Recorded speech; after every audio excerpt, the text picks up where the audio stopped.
Black lights and booze burn when I record for Watts. And every black like Troy Davis who never had a fair shot. All black everything, everything black. Culture over everything, y'all, we taking it back. Black.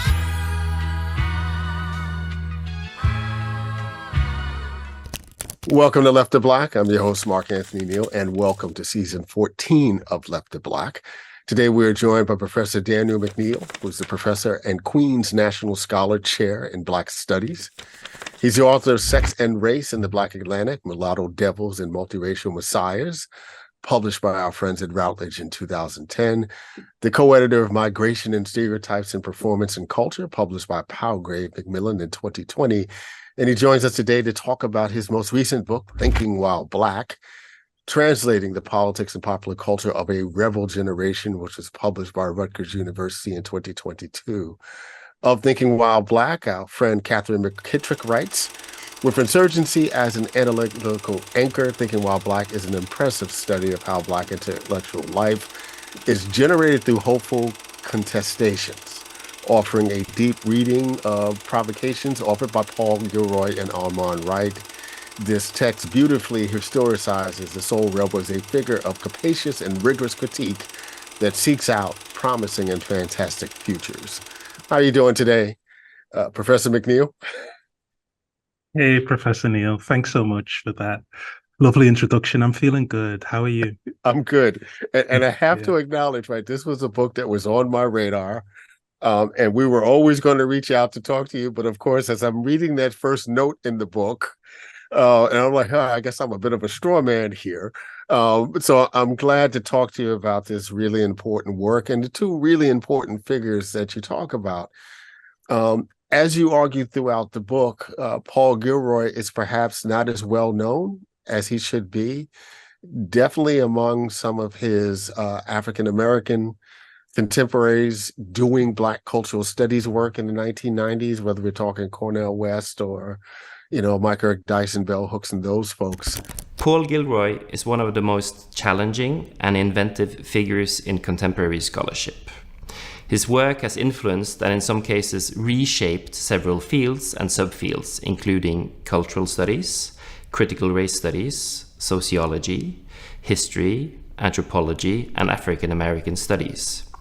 He is a preeminent scholar of modernity's counterhistory, as well as the relationship of modernity, overdevelopment, and underdevelopment in the Black Atlantic world. I think the roots of my critical interest in the machinery of racism derived from some of those very early formative experiences, being assaulted in the street, abused in the street, my parents being abused.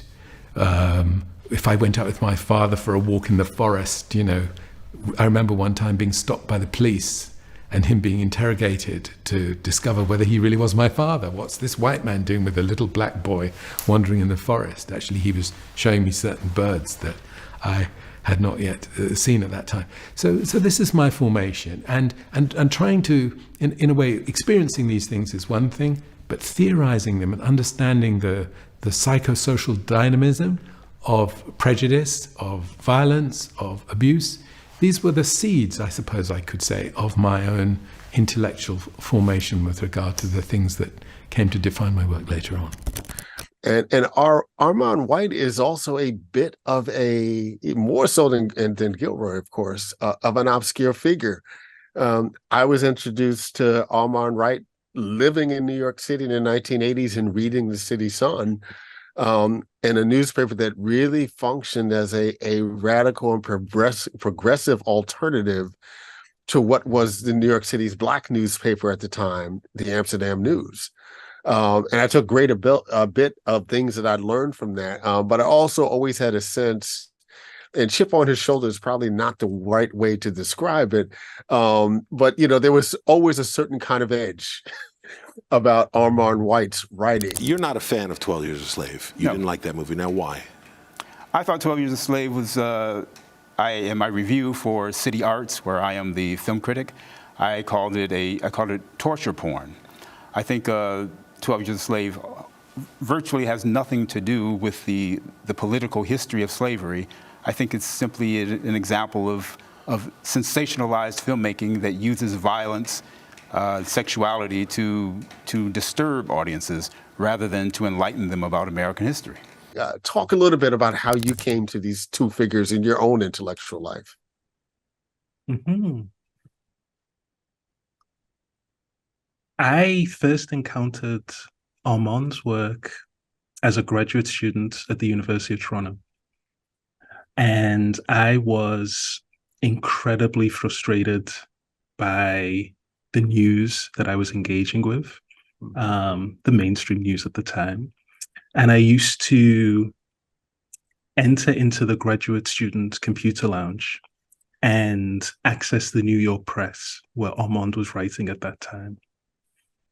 And I remember it was when I was researching sex and race in the Black Atlantic. And the work that Armand was doing to think about race, mixed race identities, was something that I wasn't reading in my graduate classes, right? So he was thinking about connections between Vin Diesel and the porn star Dred Scott, right? So the historically loaded word of Dred Scott in his film reviews. So not only was I not engaging with that type of analysis in the university seminar, but equally, I'd never really read film reviews like that were always engaging with the political subtext, right? And at the same time, that was when I was first introduced to Gilroy's Black Atlantic in a history course. I believe it was a history course on comparative labor movements. And I think it was a good opportunity to think about how, although Gilroy is understood as a historian, there was a lot of skepticism about his work within my fellow classmates, particularly labor historians, who weren't quite sold by Gilroy's cultural history and the kind of idiosyncratic or iconoclastic approach that he took. What's to be said about figures who choose, these are both, you describe them both as thinkers, as writers who like to be outside the family, who choose a deliberate position as contrarians in the idea of Black thought. And this is kind of a really generalized question, but what's to be gained, for our readers, for our listeners, in talking about figures who choose that positionality and talking about Black life and culture? Thanks for that question. I would say that one of the things that was really significant for me was to address the redemptive power of culture. Right. And so I think what we see with both of these figures is a sense of how deep personal and social engagements with music, film, and culture can embolden people and can also embolden multiracial groups of people to get together, often outside of conventional politics, to imagine and build social movements that can dismantle racial hierarchies. And I think there's a danger that the narrow and professional approach sometimes fails to engage with groups and people who want to be educational without being sermonizing, right? So one of the things, you mentioned in the introduction, Gilroy might not be so well known. I think he is well known, but maybe only as Professor Gilroy. Right. And not as the music critic, not as the student who was utterly disaffected by some of the types of lectures that he was receiving as an undergraduate at the University of Sussex, and taking seriously, people who are idiosyncratic or lively and radical. Was one opportunity to say, well, how do we take seriously self-directed study? How do we take seriously autodidacts who really resonate with folks. And when Gilroy was on the verge of dropping out of university, a historian of the Caribbean reminded him, you can go off and read Fanon, read C.L.R. James, right? These folks who, again, reminding us that ordinary people do not need intellectuals to be told what to say or how to think. In many ways, this book is a critique of the Black public intellectual enterprise, very much U.S.-centric. It's a critique, not so much of public-facing scholarship, but the way that public-facing scholarship has been framed, over the last 2 decades or so. Talk a little bit about access. When you talk about Gilroy and his mourning of Black expressive cultures, right? If you talk about, Armond White really wanting to challenge lazy versions of Black resistance in film, right, and other parts of Black expressive culture. Armond White is writing in the City Sun, right, a weekly newspaper largely for working class and many of them Caribbean, New Yorkers. Paul Gilroy is writing, obviously via university text. And you could look at a book like The Black Atlantic, at least in my own experiences as a young graduate student, was a bit of a challenge. Unfortunately, enough of a challenge that I incorporated so much of that style in my own writing early in my career. But he also, did the book Small Acts, which remains my favorite Paul Gilroy book, right? Because it was kind of packaged, to reach a different kind of audience. How important do you think access has been in the trajectory of these thinkers and how folks think about them, right? Whether or not everyday, regular, run-of-the-mill folks who are concerned about culture, right? As opposed to entertainment stories and things like that. Right. But folks who are really concerned about intellectualizing culture, how have they dealt with the challenges of access? I love that expansiveness of that question, right? So what it reminds me of is this idea for Gilroy and for White that the goal is to be lucid, I would say, rather than necessarily accessible, right? So to think about that, Armond White is very wary of the ways in which commodified hype sells a particular vision of accessibility, right? So one of the episodes that I found so striking was his critique of, say, Eddie Murphy, when Eddie Murphy came up with Coming to America. Do you love him? Do you feel joy? Say joy. Joy. Joy. Joy. Eddie Murphy makes the case that he understands the Black American audience because they've bought tickets to go and see the film, right? And they want, I think in Eddie Murphy's terms, they want simple, accessible storytelling. Right. And for White, the challenge is to say, how do we take seriously culture so that we engage with people, we open up space for people, so that the goal isn't necessarily here's something easy, but here's something deep, here's something seriously soulful, right? Here's something that has value, right? The deeper, lasting pleasures of jazz, for example, that allow us to bring people together who wouldn't otherwise have come together and take them to places they wouldn't be able to imagine on their own. And that they're trusted to be serious, engaging, active users of culture rather than merely passive receptacles or passive consumers of content. That's always been something that inspires White in my reading of his work. I'd say the same for Gilroy. And because of that acknowledgement of the redemptive power of culture, there's always an awareness of opening up space for people to have that deep engagement rather than simply saying, here's something easily digestible. Yeah. That's a great point. I mean, one of the things I always appreciated about Armond White's writing is that he often wrote about things that, in my mind, ordinary Negroes here in the U.S. wouldn't be watching, right? They wouldn't have necessarily gone out to watch certain kinds of films.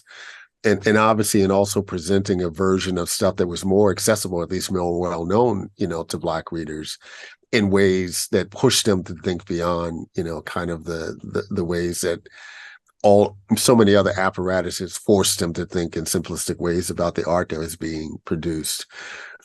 The book is also, as kind of an underlying critique, a commentary on the relationship between, again, this kind of industry of African American studies and what one might think of as global Black studies.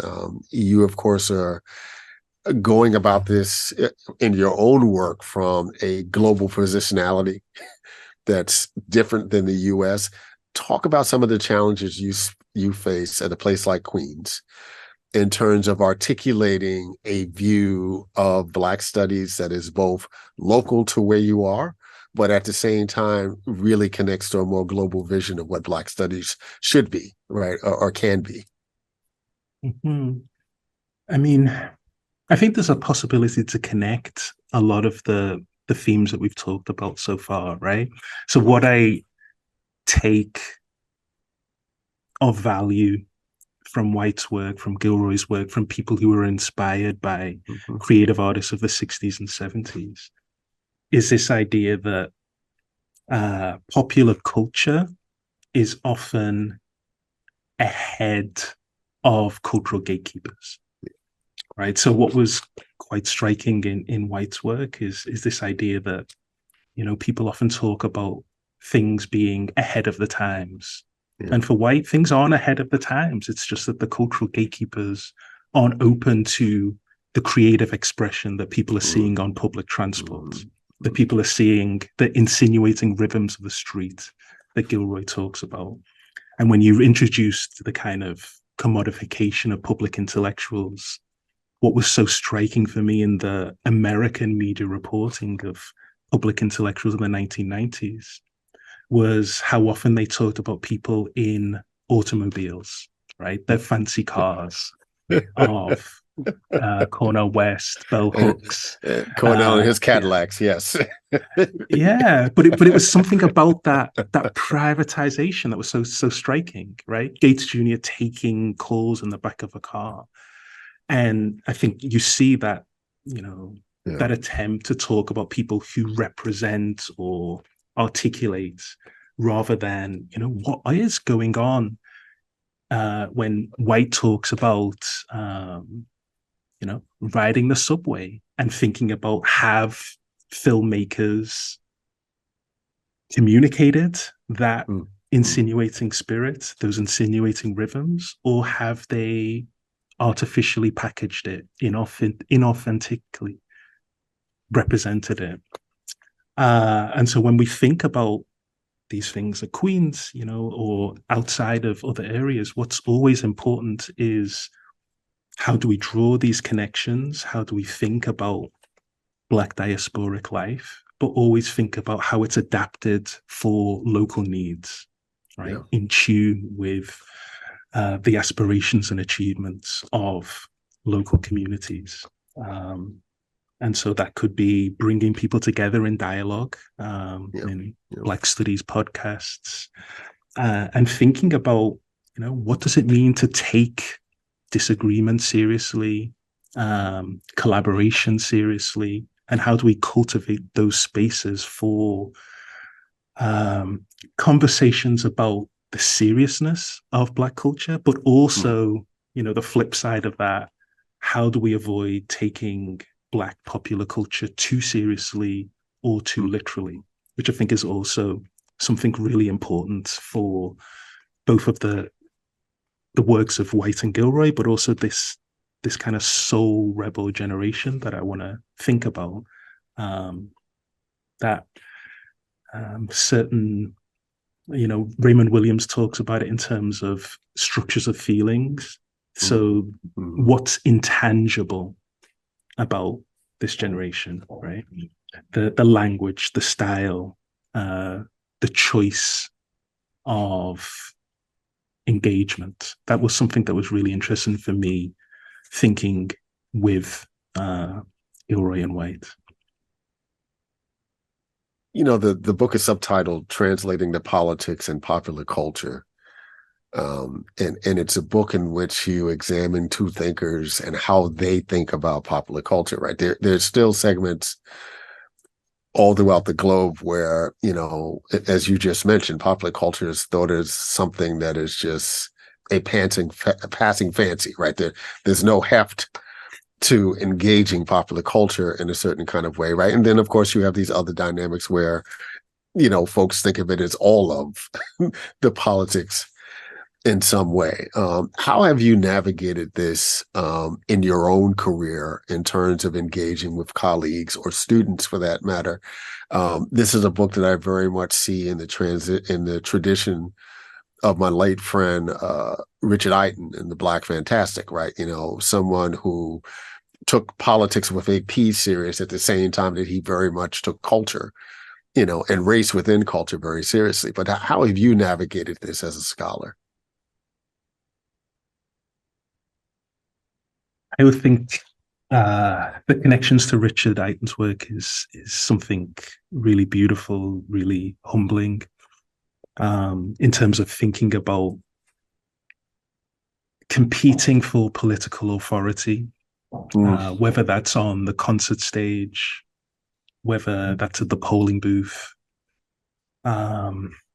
That's always been really important for me, whether it's engagement with Richard's work, David Austin's work, and others who are thinking about politics in conventional and non-conventional ways.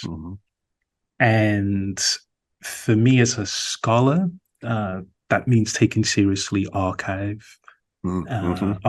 work in terms of saying, you know, this isn't just about professional idea havers and their books. This is about people whose ideas may be quite scattered, right? So taking seriously what Paul Gilroy learned when he went to see Bob Marley in concert in a pub in London is significant, not just what Gilroy is learning from the edited collections of the Center for Contemporary Cultural Studies. I get you. You know, I get you. Yeah, that was always key. And then, for students is, again, taking seriously their aspirations to think critically about media and social media.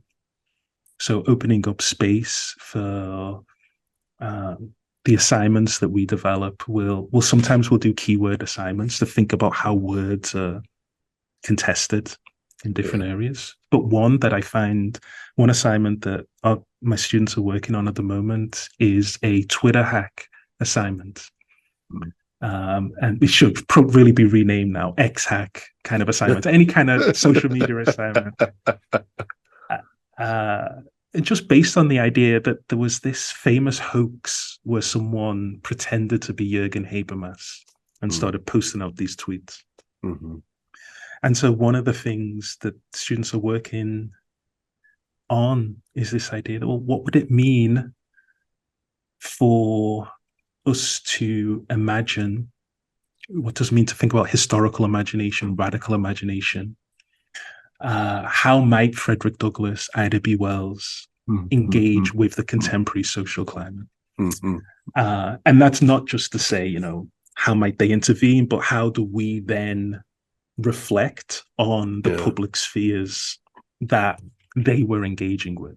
And so it's this opportunity to take seriously, again, this idea of tone, texture, of our contemporary social life, how we might imagine Ida B. Wells, Frederick Douglass as our contemporaries, to take seriously this notion of a changing same, but also really unpack what are the differences in an image-saturated environment. How do we take seriously Frederick Douglass's love of being photographed, or his engagement with being photographed? And so that's fascinating for me. And students have done just incredible work on that. I could imagine.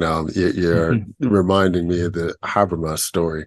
I can remember having a conversation with Achille Mbembe a few years ago, and when he's finding out that there are all these versions of himself on Twitter, and he actually has no idea, what is this? Who's speaking on my behalf?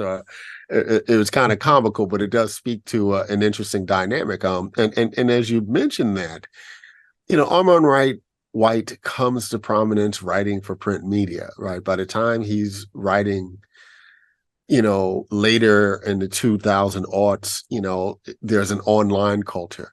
I was actually quite shocked when I found initially, this had to be a good 10, 14 years ago, found Gilroy on Twitter, right? And kind of present, right? Because there's a way, at least in this kind of American-centric academy, there's a way that Gilroy's voice hasn't necessarily been present in American thought, right? Really since Against Race. Right. And it's like, it's not as if he hasn't been working and been, doing the work and all those kinds of things. Right. He was no longer the non-American scholar in Black studies. Right. It had moved on to something else. What do you think this new moment in terms of social media has meant, for figures like Gilroy and for Armond White in terms of, I think about White in particular, right? There's an opportunity now for White in the online culture to reach an audience he never had access to, right? Writing for the City Sun in the 1980s, right? But there's also a wider array, and competition is probably the worst way to describe it. But there are also so many other voices, so much other noise, that what an Armond White brings uniquely to the table gets lost, ironically, at a time when he could reach as many people as possible. Yeah. Oh, it's such another rich question, right? So it reminds me of is this idea that to say that one is against oversimplified movies does not mean that one is an elitist. Right. Right. So when White is intriguing for me in terms of saying, he doesn't want this Hollywood hype, oversimplified cultural productions. But then at the same time, people are like, well, but he loves this Spielberg film from the 80s or 90s, right? He loves this thing. How does he have both of these things?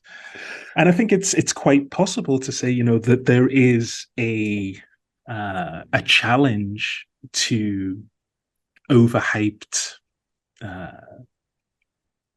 consumerist fantasy, and equally a challenge to the types of indulgent film that are overhyped by his fellow critics. And why I mention that is because I think it's similar to what you're referring to in terms of social media, right? So Gilroy might be frustrated by what he sees as descaling in Black music as well as on social media. But that doesn't mean and cultural criticism, right? A descaling of cultural criticism, right? We're gonna be honest. Or at least not his frustration with a type of closed or simple repetition. Rather than creative recycling. And you can have that frustration, but that doesn't mean you're a Luddite. Right. So there's often this surprise, right? People are like, okay, but how can he have this and this? And it's possible to hold both of those positions, right? And it's not a contradiction. It's just a way of engaging with complexity. And what's so significant, your earlier question about,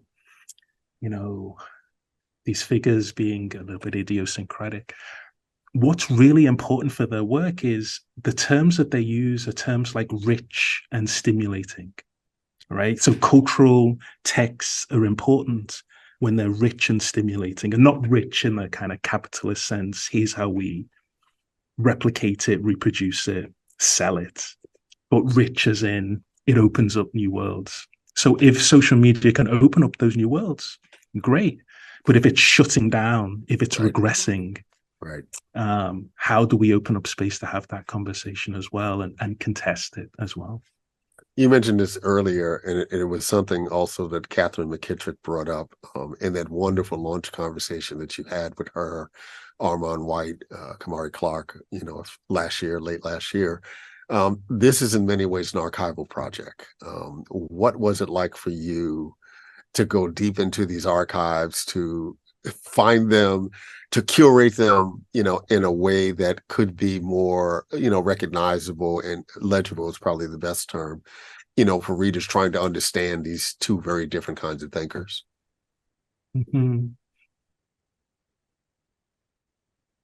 Exciting, right? That would be the right one way, right? I mean, you talked about Richard's work, right? So, In Search of the Black Fantastic, and a lot of people focus on the latter part of that title, right?